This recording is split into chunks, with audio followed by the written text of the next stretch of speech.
ये क्या कर रहे हैं? ये झूठ हो रहा है मेरे बिट्टू को। क्या कर रहे हैं? पेशेंट को ट्रीटमेंट की जरूरत है, आप इन्हें आने दीजिए। अरे ये कोई जबरदस्ती है। हम नहीं चाहते कि हमारा मरीज आप हॉस्पिटल में रहे। अब नहीं आते। ये आप क्या कर रही हैं? आपको पता होना चाहिए कि एक दिमागी मरीज को हॉस्पिटल से भगाना जुर्म है। पता है? और उससे भी बड़ा जुर्म है किसी नॉर्मल इंसान को पागल बनाना। एक्सक्यूज मी, आप हैं कौन और होते कौन है इस मामले के बीच में बोलने वाले? सुरेश, मैं कौन हूँ वो आप जैसे लोगों को बताना ठीक नहीं समझता मैं। देखिए मिस्टर, आपने पेशेंट की हालत देखी नहीं है। एक तो हम लोग दिन रात मेहनत करके पेशेंट को ठीक करने की कोशिश कर रहे हैं और हमें गलत समझ रहे हैं आप। सुरेश, मेरी बिट्टू पागल नहीं है। ये लोग जानबूझ के उसे पागल साबित करना चाहते हैं। मैं अपनी बिट्टू को वापस उस हॉस्पिटल में नहीं भेजूंगी। ये सब लोग झूठ बोल रहे हैं, सब झूठ बोल रहे हैं। फाल्गुनी, एक मिनट। सब डॉक्टर एक जैसे नहीं होते। कुछ डॉक्टर होते हैं जो ईमानदारी के साथ काम करते हैं। मैं किसी को अपने साथ लेकर आया हूं।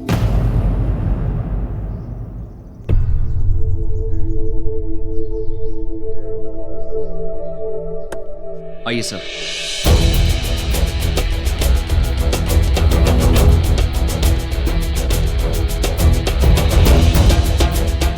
ये डॉक्टर थॉमस है, जयपुर के सबसे बड़े साइकेट्रिस्ट। Doctor Thomas? जी, आप जिस हॉस्पिटल में काम करते हैं ना, ये उसी हॉस्पिटल के फाउंडर हैं।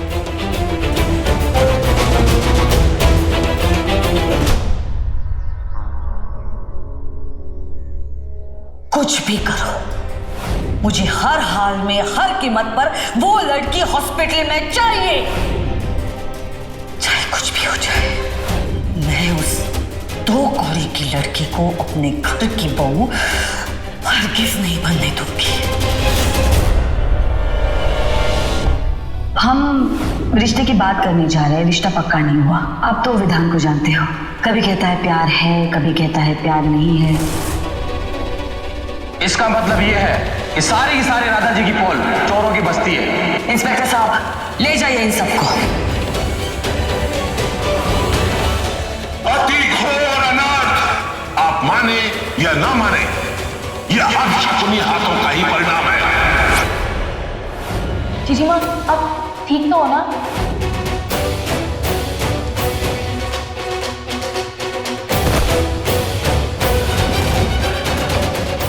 मेरे पास बताना, मुझे मत मारो प्लीज। चाकू दूर रखो। मैं कुछ नहीं कर रहा नियति। ओके, मैं पेशेंट को चेक करता हूँ। जी। Excuse me sir. देखिए, मुझे पेशेंट को चेक करने दीजिए। आप पीछे हटिए। देखिए सर, मैंने पूरी जांच कर ली है। अगर आपको चाहिए तो आप रिपोर्ट देख सकते हैं। वो रिपोर्ट्स आप अपने पास रखिए और इनकी ब्रेन मैपिंग की तैयारी शुरू कीजिए और मुझे नीति की केस हिस्ट्री दीजिए। आई एम सॉरी सर, ये मेरी पेशेंट है और इसका ट्रीटमेंट मैं कर रहा हूँ। आप भूल रहे हैं कि आप मेरे ही हॉस्पिटल में काम करते हैं और हॉस्पिटल पेशेंट को ठीक करने के लिए होता है, उनकी कंडीशन खराब करने के लिए नहीं। सर, ये क्या बोल रहे हैं आप? ये हॉस्पिटल मैंने गरीब और जरूरतमंद लोगों के लिए बनवाया है, तुम जैसे लोगों की जेब भरने के लिए नहीं। ये सब झूठ है सर। देखो, मेरा टाइम वेस्ट मत करो, मुझे ये केस हैंडल करने दो। नर्स, इनकी रिपोर्ट लेकर आइए।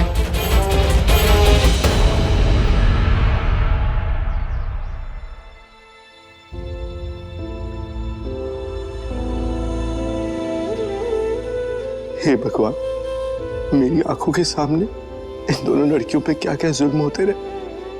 चाले चली गई, भेदभाव होता रहा और मुझे कुछ भी पता नहीं चला। क्यों मैं उत्तरा के मंसूबों को कभी समझ नहीं पाया? शायद इसलिए क्योंकि मैं एक इंसान। लेकिन आप तो भगवान हो ना। जब उत्तरा गलत रास्ते पे जा रही थी तो आपने उसे रोका क्यों नहीं? अपने भक्तों के साथ इतना अन्याय कैसे होने दिया आपने भगवान? पता नहीं उन दोनों बच्चों पे क्या बीत रही होगी।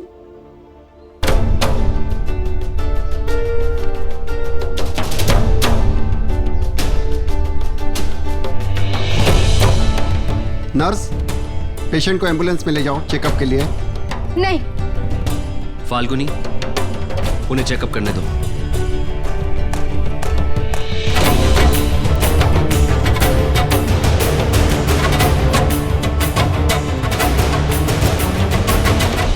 डॉक्टर साहब, मैं भी हेल्प कर सकती हूँ। मैं एक नर्स हूँ। Please carry on. आज बैठो। ये परछाई की तरह पीछे पीछे क्यों घूम रहे हो मेरे? मैडम जी मैं तो हूं ही आपकी परछाई, और फिर आप परेशान होगी तो हमारा बीपी भी तो आसमान छुएगा, दुख तो मन में भी लगे। तुम्हारे दुखी होने से क्या होगा शोम? परेशानी दूर हो जाएगी। ये डॉक्टर कहाँ मर गया, फोन नहीं कर रहा। मैडम जी आप टेंशन ना लो, कहां तक भागेंगी वो छोरियां? वो डॉक्टर उन्हें धर लेगा, पकड़ लेगा और फिर पागल खाने डाल देगा। और फिर जब डॉक्टर साहब भी आपकी जेब में है तो वो छोरी ठीक होगी कैसे? इस धर्म युद्ध में जीत आप ही की है मैडम जी, आप तो हार ही ना सके। हारने का तो सवाल ही पैदा नहीं होता शोम, क्योंकि हम उत्तरा देवी रावत हैं। युद्ध कोई भी हो, दोनों तरफ से हम ही खेलते हैं।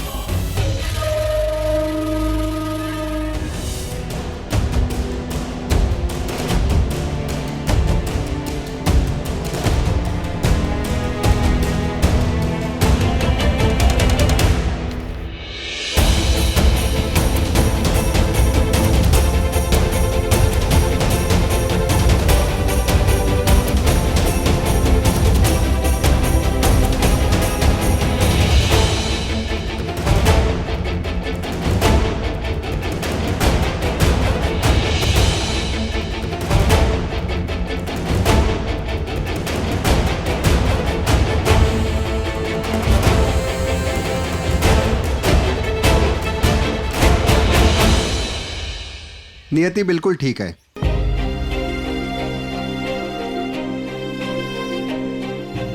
आप लोग उसे ले जा सकते हैं।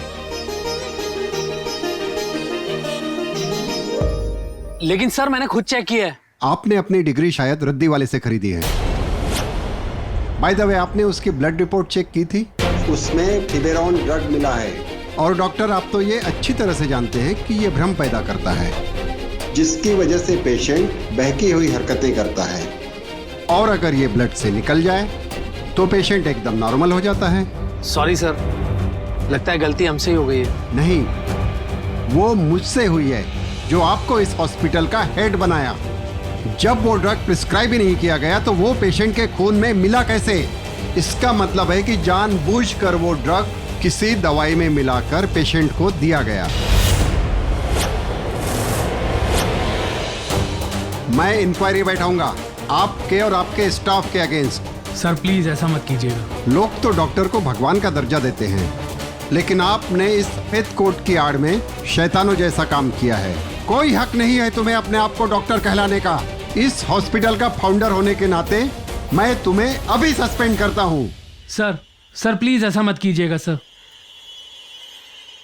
मैं अपने हॉस्पिटल की ओर से आप लोगों से माफी मांगता हूँ। नहीं नहीं डॉक्टर साहब, आप माफी मत मांगिए, आपने तो मेरी बिट्टू की जान बचाई है। देखिए, मेरा अनुभव ये कहता है कि ज्यादातर ऐसे केसेस में खाने में ही ये ड्रग्स मिलाया जाता है, और नियति के साथ भी ऐसा ही हुआ है। अब आप नियति को घर ले जा सकते हैं। शुक्रिया डॉक्टर साहब। शुक्रिया करना ही है ना, तो इस नौजवान का कीजिए। अगर ये कोशिश नहीं करता ना तो आज फिर किसी की जिंदगी हार जाती। अलग किस्म का खिलाड़ी है ये।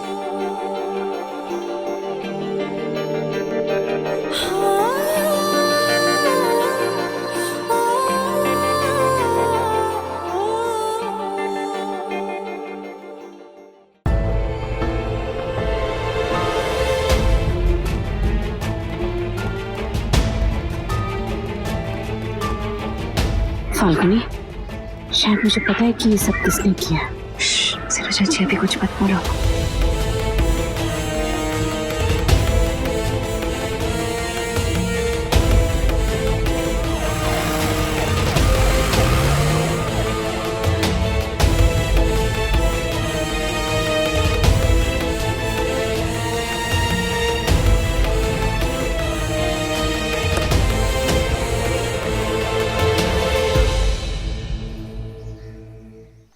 सुरेश ड्राइवर, हाँ?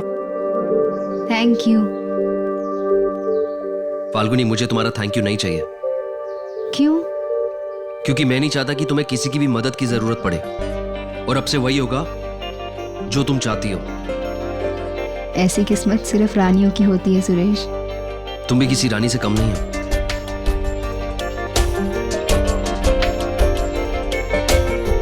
चले? Sure sir.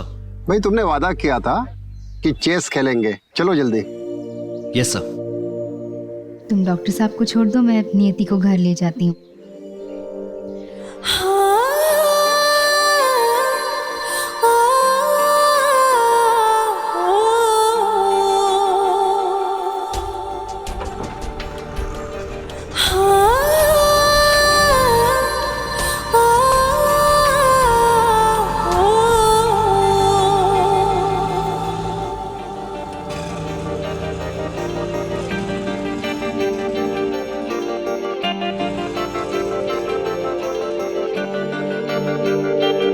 सुनो जी। लड़की अच्छी है, गुड चॉइस लड़के। सर ऐसी कोई बात नहीं। दिमाग का डॉक्टर हूँ, देख के समझ जाता हूँ कि किसके दिमाग का केमिकल कब कैसे और किसके लिए मचल रहा है। वैसे केमिकल तो मेरे भी दिमाग में मचल रहा है। जहां तक मुझे मालूम है कि तुम्हारा नाम सुयश रावत है, अच्छा खासा बिजनेस है, फिर ये लड़की तुम्हें सुरेश ड्राइवर करके क्यों बोल रही थी? सर वो दिल की बात कभी कभी दिमाग नहीं समझता है, और आप तो दिमाग के डॉक्टर हैं। भाई कुछ भी कहो, बना के जवाब देने की काबिलियत बहुत अच्छी है तुम में।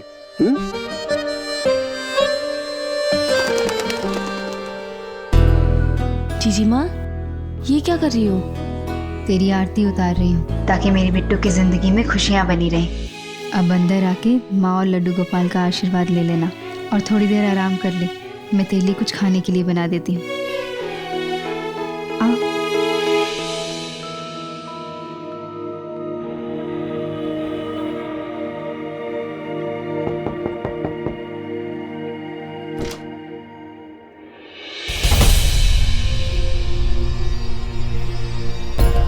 जयंत जी, आप? मुझे तुमसे बहुत जरूरी बात करनी है। क्या मैं अंदर आ सकता हूँ?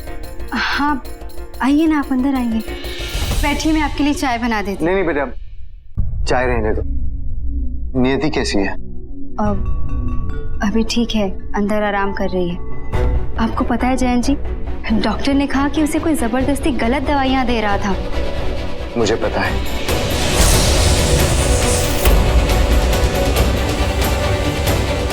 उत्तरा, उसकी होने वाली सास, वही उसे गलत दवाइयां दिला रही थी। फाल्गुनी, मुझे सब पता है कि उत्तरा तुम्हारे साथ कैसे कैसे खेल खेल रही है। कभी भी नहीं चाहती थी कि वेदान और नियति की शादी हो। और मुझे ये भी पता है कि कुछ कुछ बातों के बारे में तुम्हें भी पता था। जब तुम्हें इन सब बातों के बारे में पता था, तब भी तुम रावत परिवार से रिश्ता क्यों जोड़ना चाहती हो? जयंत जी, कभी कभी वजह बहुत बड़ी होती है, लेकिन हमें दिखती छोटी है।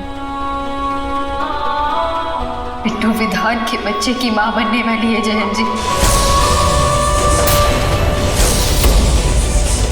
और विधान वो बिट्टू से इतना प्यार करता है कि खुद खुशी करने जा रहा था। क्या?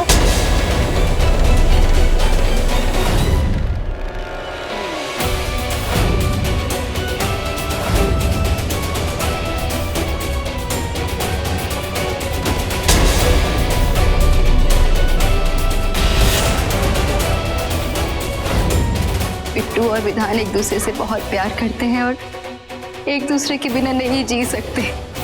अगर हमें उन दोनों को बचाना है तो ये शादी होनी बहुत जरूरी है जयंत जी। लेकिन फाल्गुन, अगर तुम रावत परिवार से रिश्ता जोड़ना चाहती हो तो तुम्हारे लिए कुछ बातों को जानना बहुत जरूरी है। हमारे रावत परिवार में सिर्फ और सिर्फ उत्तरा का हुक्म चलता है। फिर दोनों बेटे तो उत्तरा को भगवान का रूप मानते हैं।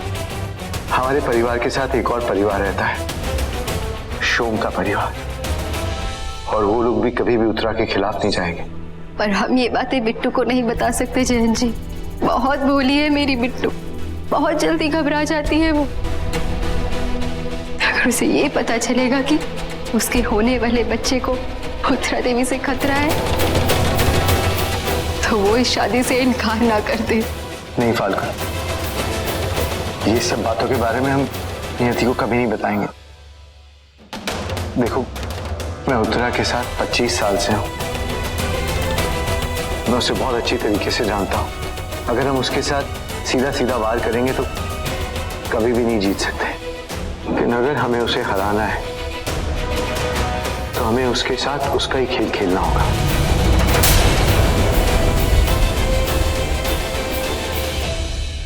उत्तरा नहीं जानती कि मुझे उसके इन सब खेलों के बारे में पता लग गया है, उसकी चाल के बारे में पता लग गया है।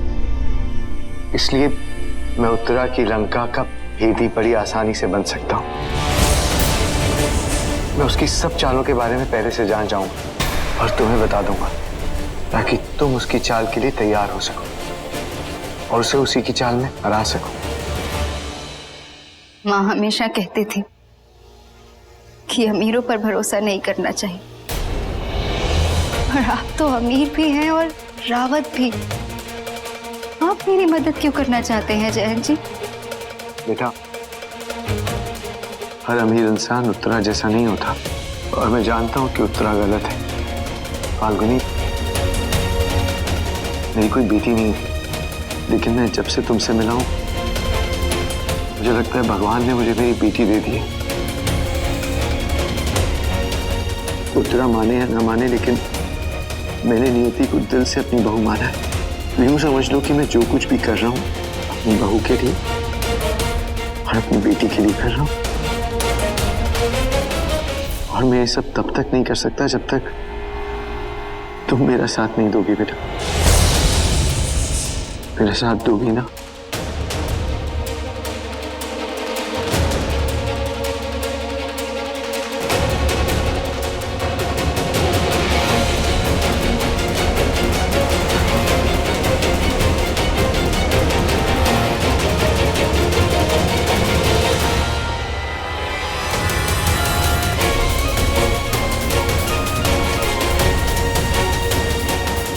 Best of luck.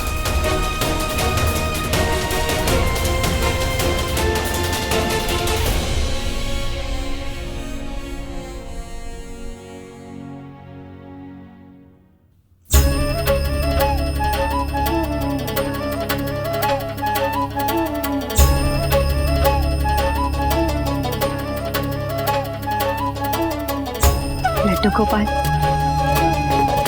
माँ ने हमें हमेशा सच्चाई और अच्छाई के रास्ते पे चलना सिखाया। वो हमेशा कहती थी कि कभी किसी के साथ बुरा नहीं करना चाहिए, तो कोई तुम्हारा बुरा नहीं करेगा। लेकिन उत्तरा देवी ने हमारे साथ बार बार बुरा किया, पर मैं चुप रही, सिर्फ बिट्टू की खुशियों की वजह से। लेकिन अब सारी हदें पार हो चुकी हैं। उत्तरा देवी ने बिट्टू के बच्चे को मारने की कोशिश की। अब मैं चुप नहीं बैठूंगी लड्डू गोपाल। मैं बिट्टू की जीजी मां होने का फर्ज जरूर निभाऊंगी। अब मैं उसकी रक्षा करूंगी। उसके साथ जो अन्याय हुए हैं सबके खिलाफ लड़ूंगी मैं।